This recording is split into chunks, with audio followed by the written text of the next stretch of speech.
Doesn't happen too often. You get a chanted gospel, so good for you. I have a bit of a penchant for samurai movies. I was sitting doing my Christmas cards, as I'm sure many of you were, but you probably weren't watching The House of the Flying Daggers when you were doing it. Probably led to some interesting comments on my postcards. I love, though, these great samurai movies, great classics. There are some fantastic exotic names: Kagemusha, Harakiri, and in English you've got Seven Samurai, you've got When the Last Sword is Drawn. You have all these beautiful, beautiful epic kind of names, and of course House of the Flying Daggers, more recent one, Crouching Tiger, Hidden Dragon. These samurai movies, the way I like them, had these beautiful panoramic shots that include a great deal of scenery and these epic kind of colorful, aesthetically timed shots where people are right in the conclusion. Something happens where they come into a field, the wheat is bowing in the wind, there are these beautiful waves, and they're alone in the middle of the field with some sort of mortal wound, and they say some awful, lovely word, their best friend that they've always wanted to be with, and they fall down in the field. And it's this beautiful Shakespearean ending. I love these things. They're just fantastic, make me cry, I get little tears. You don't have to go, though, to samurai movies to find this. The most famous kind of instance of this same kind of ending, of course, is things like Shakespeare. But a more recent movie people may have heard of, Citizen Kane, has a very famous ending that ends very much like this. There's this beautiful scene, the whole movie goes, and at the end, one word, Rosebud. His whole life, everything he's known, everything he's regretted about himself, and his whole life as a politician, as a businessman, everything in that one word. It's a whole life story in Rosebud. Most of us, I think, though, would be rather hard-pressed to come up with a word or even a phrase that sums up my life. I tend to think a big part of that for us is that for many of us, we live in kind of prosperity, comfort, or at least kind of, we don't have too much that's really bad happen to us. Anything that's really the kind of thing that happens to Citizen Kane or Kagoshima or any of these great people, Rurouni Kenshin. When things are going well, it's hard to make our lives come together to those kind of points because we're often, I think, I won't want to say too dissipated, but I think that's something we can say. We're too comfortable. Sometimes we think about what happens afterwards, and that's maybe what gets us. Maybe in the last couple moments of our life, we can kind of think back and say that's what it was, but it's sometimes rather difficult in the middle of rest or ease. The first reading, King David has precisely this experience. He's free of all his enemies on every side, it says. He's conquered, he's won, he's taken over King Saul's chair. He is now king of Israel. No more enemies, Philistines are dead. He's the man, and he has a real problem seeing God's will. He says, I need to build a palace, a temple for the Lord as I've built myself a palace. And in some sense, it's a very good desire. He's enchanted. He's in love with God. It's a honeymoon, romantic period. He's enchanted. He's in some sense naive. And it's not a bad thing. God doesn't rebuke him for that. But he says, my plan is something else. And it's maybe illustrated to think, in the midst of King David's enchantment, only a couple chapters later in the second book of the prophet Samuel, does King David do something horrible. The great sin with Uriah, the assassination, all of the things in adultery that led to his kind of downfall and his problems, his son Absalom rebelling against him, the death of his firstborn son. The enchantment doesn't last long for King David. But in some sense, it's the pattern of love. We all start with enchantment. Maybe unconsciously there's some naivete anytime people fall in love, or there's that kind of first thing, maybe the first morning of Christmas with the presents when you're a little kid. They are very enchanting, and then quickly people know with little kids, sometimes they get more interested in the box than the present. I think what often happens is the moment of truth. For King David, of course, that came. The temptation, the shock, the suffering. With marriages, I think this we maybe know too well. People that were enchanted, high school sweethearts, or something happened. Later in life, there was a shock, a breakdown. Things didn't seem to continue to go as they had been. There's no more enchantment. And I think love, like God, one of the things that we might forget, it isn't kind of a solution to the problem of enchantment. It isn't maybe I'd call a suburban answer to a suburban problem. Love and God are kind of like the angel of death and hippopotami. They don't make very good house pets. They're not something we can tame. And as a consequence, they're not answers sometimes to maybe give me meaning in my life. They might do that. That's not what they're there for. They're not to give me spirituality, make me feel better than other people. They're not to help me find myself.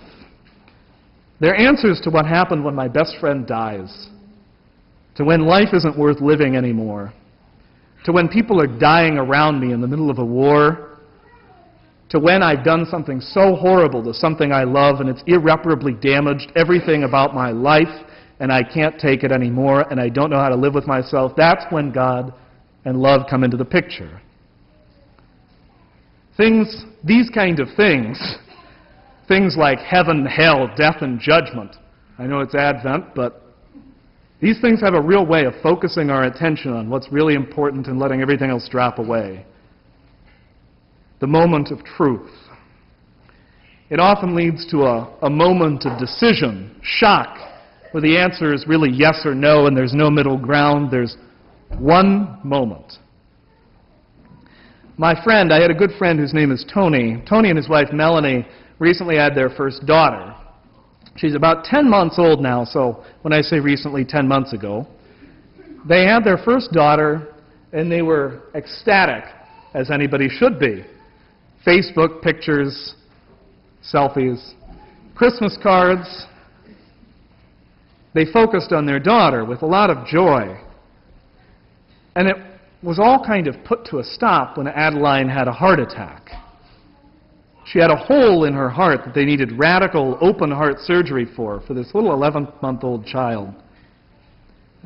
Facebook, so to speak, everything switched from these kind of expressions of joy to intense prayer requests, little updates every once in a while about long nights in the ICU, frustration, wondering what was going to happen, anxiety, nerves. Adeline was taken into surgery not too long ago to finally actually get rid of the heart problem, to have it repaired with open heart surgery. And I'd wager that on my friend's lips, anytime I'd talk to him or anytime anything would come up, one word would be the first thing and the last thing that he would say, and that was Adeline. He had made his decision, and his whole life was really riding on that one word, Adeline. The sacrifice, the pain, the confusion was his moment to bring everything to a point. The gospel brings all these kind of feelings to a point, not just for the Old Testament. We have in King David the great prophecy made to him of the coming of Christ, the house built to last forever.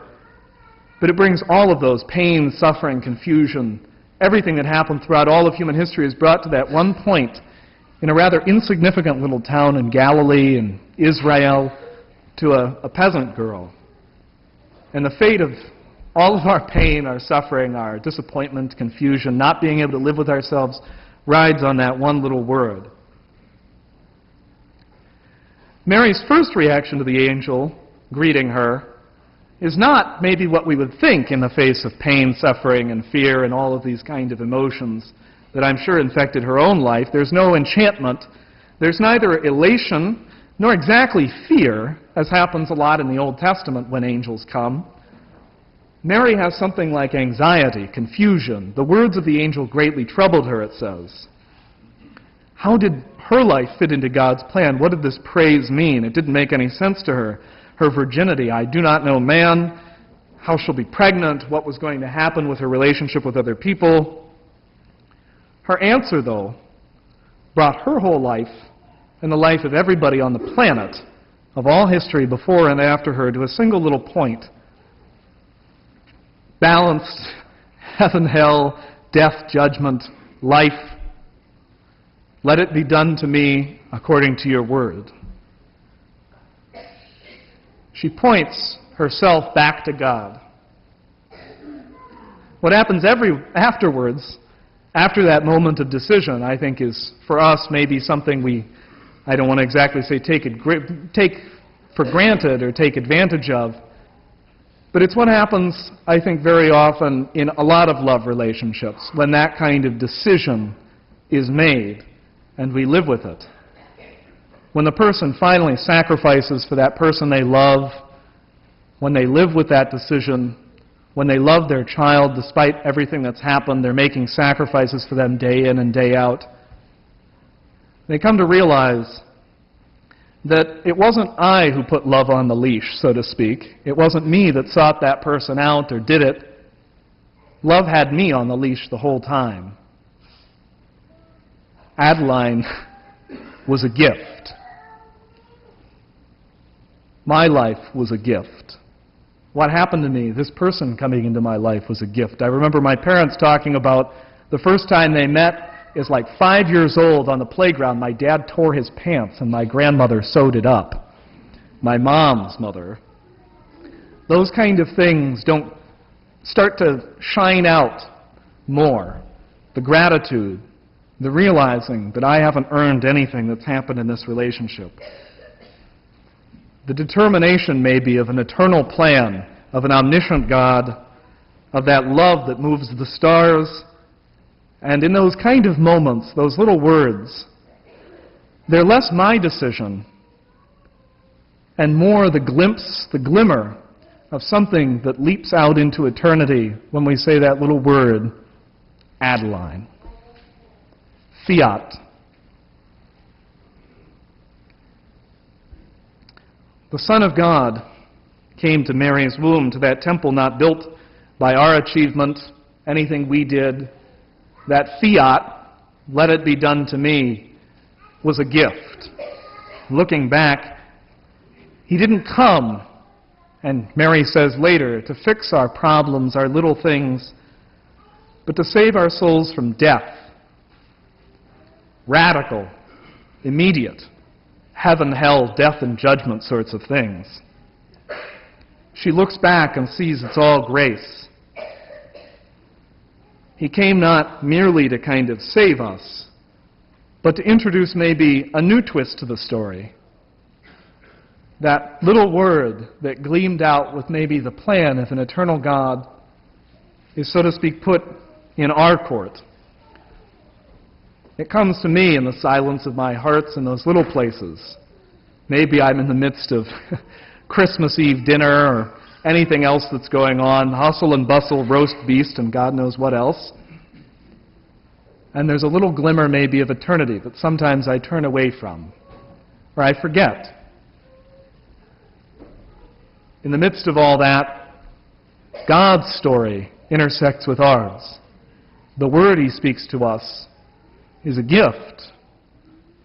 It's a gift to let myself, like Mary, let God's story be summed up by my word.